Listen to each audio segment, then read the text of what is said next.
Thomas, ik werk bij Poppodium Volt en daar ben ik de programmeur en de coördinator van de vrijwilligers. Ik vind het belangrijk om daar weer de Limburgse act centraal te stellen. Om iedereen weer een plek te geven op het podium waar ze maar wil. En het is gewoon extreem belangrijk om iedereen gewoon een kleine diversiteit te gunnen en te kijken van hoe kan wat staan en weer te rumbluien. Want ja, of het nou Limburgse muziek is, elektronische muziek, hip-hop of rock, ja, dat maakt helemaal niks uit. Als je van Limburg kent, moet je daar heel erg trots op zijn.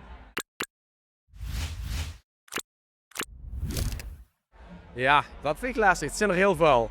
En dan blijf ik een beetje in mijn struitje. Dan zeg ik Mercy Jones and the Benefits, Fix en Mazou.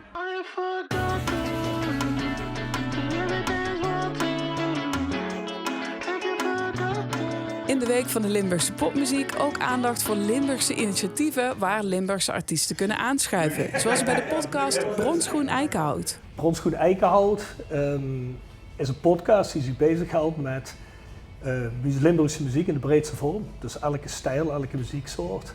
En niet alleen de artiesten, maar ook alles daaromheen. Dus dan moet je denken aan management, boekers, mensen die werken in de muziek. Alles eigenlijk. Waarom zijn jullie dit begonnen? Omdat we soms wel eens denken dat het niet zichtbaar genoeg is hoeveel Limburgers succesvol zijn in deze branche. Zeg maar. En ik vind eigenlijk dat daar moeten we trots op zijn. Wat heeft jou het meeste verrast sinds je gestart bent met de podcast? Hoeveel coole mensen er eigenlijk in Limburg zijn en hoeveel diversiteit er eigenlijk in de muziek zit, maar ook vooral de kwaliteit van de zaak. Ik ben met mensen in aanraking gekomen en ik dacht van dat is eigenlijk een cool persoon en dat had ik nooit gedacht omdat ik ze ten eerste niet kende, maar me dan ook ben beginnen te verdiepen in hun muziek en dat ik dacht van ja, dit is kwalitatief echt goed. Lex Uiting wilde meteen meedoen, Frans Pollux wilde meedoen, dus het zijn best wel namen die misschien ook hadden kunnen denken van hey, eerst eens kijken of die podcast succesvol wordt of niet.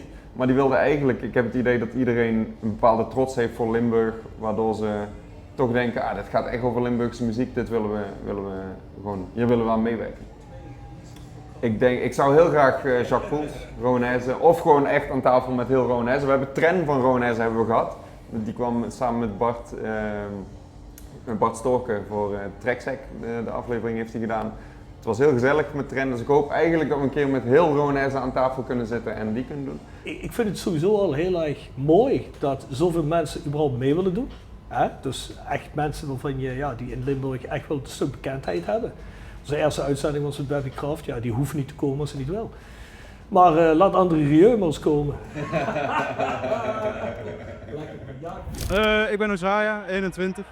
En ik ben schrijver voor de Rival 12 Limburg. Live muziek heeft ook iets heel anders dan gewoon muziek luisteren. Want als je muziek luistert, dat kan je voelen.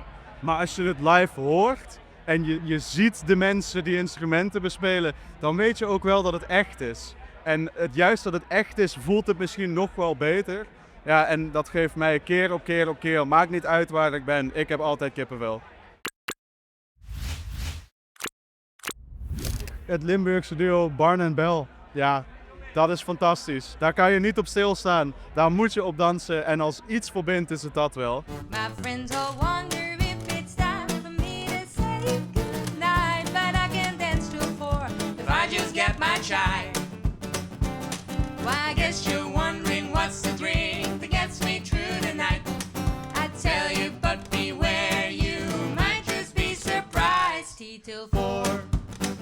Tea till 4, with tea till